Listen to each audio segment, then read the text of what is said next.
Hello friends. आज के इस वीडियो में हम बात करेंगे IOCL इंडियन ऑयल में जो न्यू रिक्रूटमेंट नोटिफिकेशन आपका जारी हुआ है रिक्रूटमेंट ऑफ एजुकेटिव पोस्ट के लिए, इसका ऑनलाइन फॉर्म आप कैसे अप्लाई कर सकते हैं, इसके स्टेप बाय स्टेप प्रोसेस के बारे में हम बात करेंगे इस वीडियो में। तो इस वैकेंसी से रिलेटेड जानकारी आपको Indian oil corporation limited IOCL की ऑफिशियल वेबसाइट पर आपको देखिए सारे फॉर्मेट्स, एडवर्टाइजमेंट, वैकेंसी डिटेल्स देखने को मिल जाती हैं। साथ में इससे रिलेटेड जानकारी आप a24knowledge.com पर जाकर भी चेकआउट कर सकते हैं। लिंक आपको वीडियो डिस्क्रिप्शन में देखने को मिल जाता है। अब बात करते हैं कैसे आपको इसका फॉर्म ऑनलाइन अप्लाई करना है, इसके स्टेप बाय स्टेप प्रोसेस के बारे में। फॉर्म को स्टार्ट करने से पहले आप फ्रेंड्स से यहाँ पर एडवर्टाइजमेंट को चेक जरूर कर लें, इसकी जो भी एलिजिबिलिटी कंडीशंस हैं उनको रीड आउट कर लें। उसके बाद ही आप इसमें जो आवेदन है वो आप ऑनलाइन यहाँ पर करेंगे। अगर आप एप्लीकेबल है, अप्लाई करना चाहते हैं तो आप इसमें अप्लाई यहाँ पर ऑनलाइन कर सकते हैं। अब बात करते हैं कैसे आपको इसका फॉर्म अप्लाई करना है, और इससे रिलेटेड फ्रेंड्स जो भी गाइडलाइंस है वो एक बार चेक आप जरूर कर लें, उसके बाद ही आप इसमें आवेदन ऑनलाइन करेंगे। अब सबसे पहले बात करते हैं कैसे आपको इसका फॉर्म ऑनलाइन अप्लाई करना है, और इसके लिए आपको आना होगा इस ऑफिशियल ऑनलाइन अप्लाई पोर्टल पर। इस पोर्टल पर आने के बाद फ्रेंड्स सबसे पहले आपको न्यू रजिस्ट्रेशन टैब मिलेगा, आप रजिस्ट्रेशन यहां पर करेंगे। सबसे पहले फ्रेंड्स यहां पर आपसे कहता है कि आप डिजी लॉकर के माध्यम से आपका नाम, date of birth, mobile number, gender, Aadhaar card, 10th या 12th या डिग्री की मार्कशीट्स आप यहां पर फैच कर सकते हैं। आप अगर यहां पर यस करते हैं तो उसके बाद आप यहां पर यस कर सकते हैं। इसके बाद आपसे कहता है कि आप वही mobile number and mail ID यहां पर यूज़ करेंगे, और इसमें फ्रेंड्स आपको आपका मोबाइल नंबर देना है, ईमेल आईडी देनी है, और इस सिक्योरिटी कोड को एंटर करने के बाद सिंपली सेव एंड नेक्स्ट आपको यहां से कर देना है, जिससे आपका जो ऑथेंटिकेशन है वो डिजी लॉकर के माध्यम से यहां पर हो जाएगा। अगर आप डिजी लॉकर के माध्यम से नहीं करना चाहते हैं, आप सिंपली यहां पर नो कर सकते हैं। और उसके बाद फ्रेंड्स से बेसिक डिटेल्स आपको फिल करनी है, जैसे आपका नाम क्या है तो आपको फर्स्ट नेम देना मैंडेटरी होता है, बाकी आपका मिडिल या लास्ट नेम जो भी है वो आप यहां पर एंटर कर सकते हैं। ये एंटर करने के बाद आपका पूरा नाम यहां पर आ जाएगा, और नाम आने के बाद आपका मोबाइल नंबर, आपकी मेल आईडी का फर्स्ट पार्ट, यहां से डोमेन सेलेक्ट कीजिए। कंफर्म मेल आईडी में आपकी पूरी मेल आईडी आप एंटर कीजिए, सिक्योरिटी कोड एंटर कीजिए, और सेव एंड नेक्स्ट आप यहां से डाटा को कर सकते हैं। इसके बाद फ्रेंड्स आपका देखिए रजिस्ट्रेशन यहां पर कंप्लीट हो जाएगा। अब आपका रजिस्ट्रेशन कंप्लीट करने के लिए आपको ओटीपी वेरीफाई करना होगा। ओटीपी क्या है, तो आपकी जो मोबाइल नंबर है और आपकी जो मेल आईडी है उस पर एक सेंड ओटीपी आपको करना होगा। इस कैप्चा कोड को सबसे पहले फिल कीजिए, सेंड ओटीपी पर क्लिक कीजिए, आपकी मेल आईडी पर एक ओटीपी आएगा। उसके बाद सिक्योरिटी कोड डालकर सेंड ओटीपी कीजिए, आपके मोबाइल नंबर पर एक ओटीपी आएगा। वो ओटीपी आपको वेरीफाई करना जरूरी है। ओटीपी वेरीफाई करने के बाद ही आप नेक्स्ट स्टेप पर जा सकते हैं। सबसे पहले आप यहाँ पर ओटीपी वेरीफाई कर लेंगे। इसके बाद फ्रेंड्स जब आपकी यहां पर ओटीपी वेरीफाई हो जाती है, इसके बाद आपका आता है next option photograph and signature upload का। इसके लिए देखिए यहां पर आपको गाइडलाइन दी गई है, तो फोटोग्राफ 20 से 50 केबी में आपका अपलोड होगा, और इसके अलावा आपको एक लाइव फोटो भी कैप्चर करनी होगी। लाइव फोटो में आपको स्ट्रेट देखना है वेब कैमरा में, और जो बैकग्राउंड है व्हाइट या लाइट कलर का होना चाहिए। उसके बाद ही आपका जो फोटो है वो अपलोड होगा। गाइडलाइंस आपको यहाँ पर दी गई है। इनवैलिड फोटोग्राफ आप चेक कर सकते हैं। इसके अलावा वैलिड फोटो आपकी कौन सी रहेगी, और आपको यहाँ पर टिप भी दिया गया है कि कैसे आपको यहाँ पर बेस्ट जो फोटो है वो आपको लेनी है।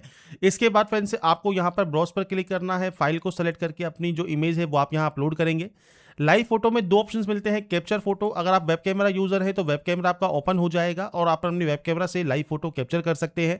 अगर आप वेब कैमरा यूजर नहीं है, मान लीजिए ज़्यादातर आप कैंडिडेट जो मोबाइल से फॉर्म को अप्लाई करते हैं तो वेब कैमरा नहीं होता है, तो यहाँ पर एक ऑप्शन मिलता है स्कैन क्यूआर का, जो कि है फोटो का आप मोबाइल से भी कैप्चर कर सकते हैं। सबसे पहले क्लिक किए टू स्कैन पर क्लिक कीजिए, आपके सामने एक क्यूआर कोड आएगा। इस क्यूआर कोड को आपको स्कैन करना है आपके मोबाइल से। तो मोबाइल से फ्रेंड्स जो है आप इस क्यूआर कोड को जैसे ही स्कैन करते हैं कुछ इस तरह का इंटरफेस आपके सामने ओपन हो जाएगा, और यहाँ पर एक ऑप्शन मिलेगा आपको कैप्चर फोटो का। आप इस ऑप्शन पर क्लिक करेंगे। इस ऑप्शन पर क्लिक करने के बाद आपके सामने फ्रेंड्स यहाँ पर आपका जो कैमरा है वो ओपन हो जाएगा। आप यहाँ पर फ्रंट कैमरा से या बैक कैमरा से जैसे भी फोटो कैप्चर करना चाहे वो अपनी लाइव फोटो आप यहाँ पर कैप्चर कर सकते हैं। इसके बाद फ्रेंड्स आपको यहाँ पर एक सिग्नेचर अपलोड करना है, और जो सिग्नेचर है वो फ्रेंड्स आपका जेपीजी फॉर्मेट में ही रहेगा, और सिग्नेचर ब्लैक पेन से होना चाहिए, और ये फ्रेंड 10 से 20 केबी में आपका रहने वाला है। तो ब्राउज पर क्लिक करके फाइल को सेलेक्ट करके अपलोड कीजिए। इसके बाद यहाँ से कंफर्म कीजिए और नेक्स्ट स्टेप पर आप क्लिक कर सकते हैं। इसके बाद फ्रेंड्स यहाँ पर देखिए आपका नेक्स्ट ऑप्शन आ जाएगा बेसिक डिटेल्स का। यहाँ पर आपको पोस्ट सेलेक्ट करने का जो ऑप्शन है वो आपको मिलता है। आप यहाँ पर फ्रेंड्स देखिए ऑफिसर, जूनियर इंजीनियर या लॉ ऑफिसर या असिस्टेंट क्वालिटी ऑफिसर जो भी आप सेलेक्ट करना चाहें वो आप सेलेक्ट कर सकते हैं। इसके बाद आपको डिसिप्लिन सेलेक्ट करना है, पे स्केल आपकी यहाँ पर आ जाती है। इसके बाद कैटेगरी जनरल है, ईडब्ल्यूएस है, ओबीसी है, एससी या एसटी है, वो आप सेलेक्ट करेंगे। जैसे मान लीजिए आप यहाँ पर ओबीसी सेलेक्ट करते हैं तो आपका फ्रेंड्स यहाँ पर देखिए जो कास्ट का या ट्राइब का नाम है सेंट्रल लिस्ट में वो आपको यहाँ प्रोवाइड करना है, और कास्ट एंट्री नंबर आपको यहाँ पर प्रोवाइड करना है, सीरियल नंबर देना है एज पर सेंट्रल लिस्ट। अब ये फ्रेंड्स आपका जो कास्ट सर्टिफिकेट है सेंट्रल गवर्नमेंट का, उसमें जब आप अपने सर्टिफिकेट पर देखेंगे तो आपकी कास्ट मेंशन होगी, और कास्ट के आगे ब्रैकेट में आपका जो है कास्ट एंट्री नंबर या सीरियल नंबर लिखा होता है, वो आपको यहाँ पर एंटर करना होता है। अगर बात करें एससी या एसटी कैंडिडेट की तो सेम आपको यहाँ पर ये ऑप्शन यहाँ पर मिलता है, आपको आपका कास्ट का नाम और सीरियल नंबर आपको यहाँ पर प्रोवाइड करना होगा। पीएच कैटेगरी से बिलोंग करते हैं तो यस कर सकते हैं, नहीं तो आप यहाँ पर नो करेंगे, आपके सारे ऑप्शंस यहाँ पर बंद हो जाएंगे। इसके बाद एक्स सर्विसमैन है तो यस कर सकते हैं, नहीं तो आप यहाँ पर भी नो करेंगे। डिपार्टमेंटल कैंडिडेट है या नहीं है वो जानकारी आपको प्रोवाइड करनी है। आप यदि करंटली वर्किंग है आईओसीएल में तो आप यस या नो कर सकते हैं। इसके बाद आपको यहाँ पर रिलीजन सेलेक्ट करना होगा, आप माइनॉरिटी कम्युनिटी से बिलोंग करते हैं मतलब जैन, सिख, बौद्ध, पारसी, मुसलमान, तो आप इस ऑप्शन को सेलेक्ट कर पाएंगे। स्टेट या यूटी कौन सा है आपका वो आपको देना है। कंसेंट आप अपने आधार कार्ड का यहाँ पर दे सकते हैं, आप यस करेंगे। आपके पास पैन कार्ड है तो पैन कार्ड नंबर भी आप प्रोवाइड करना चाहें तो कर सकते हैं। सेंटर ऑफ एग्जामिनेशन आपको कौन सा चाहिए तो देखिए लिस्ट आपको सामने है, आप अपने अकॉर्डिंग जो भी सेंटर यहाँ पर चूज करना चाहें वो सेंटर आप यहाँ पर चूज कर सकते हैं। आपको यहाँ पर 3 सेंटर चूज करने का जो ऑप्शन है वो आपको यहाँ पर मिलता है। इसके बाद है पर्सनल डिटेल्स। तो यहाँ पर फ्रेंड्स अगर आपने फ्रेंड्स डिजी लॉकर के माध्यम से किया होगा तो आपका जो मोबाइल नंबर है, डेट ऑफ बर्थ है, एज पर डिजी लॉकर आपको यहाँ पर रिक्वायरमेंट रहती है। अगर आप डिजी लॉकर के माध्यम से नहीं कर रहे हैं तो सिंपली आपको डेट ऑफ बर्थ देना है, डेट, मंथ एंड ईयर। नीचे आपका जेंडर सेलेक्ट करना है, जुड़वा भाई बहन है तो आप यस या नो कर सकते हैं। मैरिटल स्टेटस सेलेक्ट कीजिए। नीचे आता है फादर का नाम, पूरा नाम आप यहाँ प्रोवाइड करेंगे, ऑक्यूपेशन देंगे, फादर का क्या ऑक्यूपेशन है। इसके बाद मदर नेम क्या है और मदर नेम का ऑक्यूपेशन है तो दीजिए, नहीं तो आप नॉट एप्लीकेबल कर सकते हैं। यहाँ पर फादर की जो एनुअल इनकम है वो भी आप यहाँ पर प्रोवाइड जरूर करें। इसके बाद आता है एड्रेस। तो सबसे पहले है कॉरेस्पॉन्डेंस, तो आपका प्रेजेंट एड्रेस आपको देना है, आपका स्टेट कौन सा है, आपका डिस्ट्रिक्ट कौन सा है, इसके अलावा पिन कोड क्या है, नियरेस्ट रेलवे स्टेशन कौन सा है, जानकारी आपको प्रोवाइड करनी होगी। अगर प्रेजेंट और परमानेंट एड्रेस अलग अलग है तो अलग अलग एंट्री कीजिए, सेम है तो आप सेम एज पर क्लिक कीजिएगा, ये ऑटोमेटिक कॉपी हो जाएगा। इसके बाद फ्रेंड्स यहाँ पर आपसे पूछता है कम्युनिकेशन आपको कॉरेस्पॉन्डेंस एड्रेस पे करना है, परमानेंट पे करना है, वो आप यहाँ पर सेलेक्ट कर सकते हैं। इसके बाद आता है बैंक डिटेल्स। तो बैंक डिटेल आपको क्या क्या फिल करना है, तो आपके जो बैंक की पासबुक है उसके फर्स्ट पेज को ओपन कीजिए। फर्स्ट पेज पर आपको अकाउंट होल्डर नेम मिल जाएगा, बैंक अकाउंट नंबर मिल जाएगा, बैंक और ब्रांच का नाम मिल जाएगा, टाइप ऑफ अकाउंट मिल जाएगा और आईएफएससी कोड भी आपको मिल जाएगा। तो बैंक की पासबुक के फर्स्ट पेज पर आपको सारी जानकारी देखने को मिल जाती है। इसके बाद आप यहाँ से वैलिडेट करेंगे, वैलिडेट करने के बाद सेव एंड नेक्स्ट कर देंगे। इसके बाद फ्रेंड्स नेक्स्ट ऑप्शन क्वालिफिकेशन का है। तो क्वालिफिकेशन 30/9/2026 तक कंप्लीट हो जानी चाहिए। अब यहाँ पर सबसे पहले 10th है तो अपने स्कूल का नाम या अपने बोर्ड का नाम आप यहाँ मेंशन करेंगे। Month and year of admission आपको देना है, month and year of passing आपको देना है। तो यहाँ से फ्रेंड्स आपका जो भी month and year of passing है वो आप यहाँ पर प्रोवाइड कर सकते हैं। और इसके अलावा फ्रेंड्स आपका यहाँ पर फ्रेंड्स जो भी डेट आपकी मेंशन है आपकी मार्कशीट पर वो जानकारी आप प्रोवाइड करेंगे। अब यहाँ पर फ्रेंड्स अगर आपको एडमिशन डेट नहीं पता है तो आप अपने अकॉर्डिंग जो भी आपका एडमिशन डेट रहा है वो आप यहाँ पर जानकारी प्रोवाइड कर सकते हैं। तो ये फ्रेंड्स डिटेल्स आपको आपके अकॉर्डिंग एंटर करनी है और उसके बाद आपको यहाँ पर परसेंटेज एंटर कर देना है। ऐसे ही आईटीआई है तो आईटीआई का, 12th का या डिप्लोमा का, डिप्लोमा है तो आपकी सब्जेक्ट कौन सी है, आपका मोड किस तरह का है, अपीयरिंग है तो अपीयरिंग आप कर सकते हैं। बस ये ध्यान रखिएगा 30/9/2026 तक आपका रिजल्ट आ जाना चाहिए तो ही ये वैलिड होगा। पास आउट है तो आप पास सेलेक्ट करेंगे, आपकी डिटेल्स एंटर करेंगे और आप यहाँ पर परसेंटेज ऑफ मार्क्स एंटर करेंगे। जैसा मैंने वीडियो को स्टार्टिंग में आपसे कहा, अप्लाई करने से पहले जो भी क्वालिफिकेशन क्राइटेरियाज है उनको चेक जरूर कर लें और उसके बाद ही आप इसमें आवेदन करेंगे। इसके बाद फ्रेंड्स यहाँ पर देखिए अपीयरिंग कैंडिडेट के लिए पूछता है परसेंटेज आपको लास्ट सेमेस्टर या 5th सेमेस्टर तक आपको यहाँ पर एंटर करना होगा। अगर आप अपीयरिंग है तो उस कंडीशन में आपको इस ऑप्शन पर टिक करना होगा कि आप कंफर्म करते हैं कि आपका जो फ्रेंड्स रिजल्ट है या डेट ऑफ पासिंग है वो 30/9/2026 तक आपका आ जाएगा।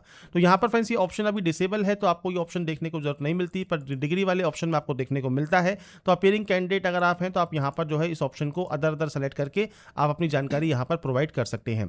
तो ये फ्रेंड्स आपको यहाँ पर डिग्री के लिए, पोस्ट ग्रेजुएशन डिग्री के लिए आपको यहाँ पर मल्टीपल ऑप्शंस मिलते हैं। ये सिर्फ अपीयरिंग कैंडिडेट के लिए है। अपीयरिंग कैंडिडेट का बेनिफिट बस यही है कि 30/9/2026 तक आपका रिजल्ट आ जाना चाहिए। चाहिए तो ही आप इसमें जो है अप्लाई कर सकते हैं। अगर आपको लगता है 30/9/2026 तक आपका रिजल्ट नहीं आएगा तो आप इसमें जो है यहाँ पर वैलिड नहीं रहेंगे, आप इसमें एलिजिबल नहीं रहेंगे फॉर्म को अप्लाई करने के लिए। तो ये फ्रेंड्स आपको ऑप्शन यहाँ पर देखने को मिल जाते हैं। अगर आप सैंडविच डिप्लोमा कोर्स अगर आपने किया है तो आप यस या नो कर सकते हैं। अगर आपने यहाँ पर 3 साल का diploma engineering full time regular course किया है आप यस कर सकते हैं। आपके पास कोई हायर क्वालिफिकेशन है तो आप यस कर सकते हैं, नहीं तो आप यहाँ पर नो करेंगे। आप फ्रेंड्स एनीवेयर इन इंडिया जो है पोस्टिंग ले सकते हैं रेगुलर सर्विस के लिए, आप यस करेंगे।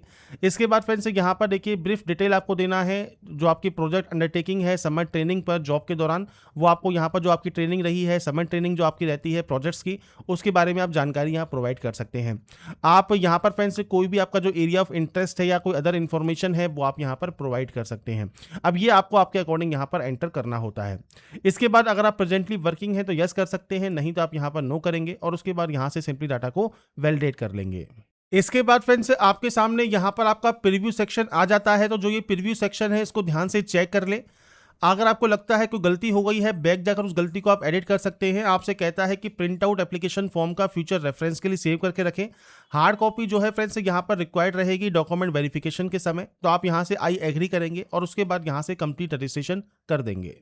इसके बाद आता है डॉक्यूमेंट अपलोड। तो यहाँ पर फ्रेंड्स आपको लेफ्ट थंब इंप्रेशन अपलोड करना है जिसका साइज 20 से 50 KB रहेगा और ये व्हाइट पेपर पर ब्लैक या ब्लू इंक से आप यहाँ पर लेफ्ट थंब इंप्रेशन कर सकते हैं। मैं आपको एक सैंपल शो कर देता हूँ। इस तरह से आपका लेफ्ट थंब इंप्रेशन होना चाहिए जो कि आप यहाँ पर अपलोड करेंगे और इसके बाद आपको यहाँ पर फ्रेंड्स ये कैप्चा कोड देखने को मिलता है। ये कैप्चा कोड एंटर करने के बाद आप सेव एंड नेक्स्ट कर सकते हैं। इसके बाद फ्रेंड्स आपका देखिए जो फॉर्म है वो कंप्लीट हो जाएगा और फॉर्म यहाँ पर कंप्लीट होने के बाद आपको यहाँ पर प्रिंट एप्लीकेशन का ऑप्शन मिलेगा। अगर आपका यहाँ पर पेमेंट लगता है तो आपको पेमेंट करना है किसी भी बैंक के credit card, debit card, net banking से आप पेमेंट कर सकते हैं और पेमेंट कंप्लीट होने के बाद आप अपना फाइनल प्रिंट आउट सेव या डाउनलोड करके अपने पास रख पाएंगे फ्यूचर यूज के लिए, फ्यूचर रेफरेंस के लिए। तो यहाँ पर फ्रेंड्स मैंने आपको जानकारी प्रोवाइड कर दी है कैसे आप IOCL educative online form 2026 apply कर सकते हैं। इसके स्टेप बाय स्टेप प्रोसेस की जानकारी मैंने आपको प्रोवाइड कर दी है। अगर आपको हमारा ये वीडियो या अपडेट पसंद आया है, आप चाहते हैं ऐसे ही रेगुलर अपडेट्स आपको लगातार मिल सके, तो इसके लिए फ्रेंड्स लाइक सब्सक्राइब से जरूर कीजिएगा। बाकी की जानकारी के लिए ऐसे ही बने रहिए हमारे साथ, देखते रहिए हमारा YouTube channel. Thanks for watching.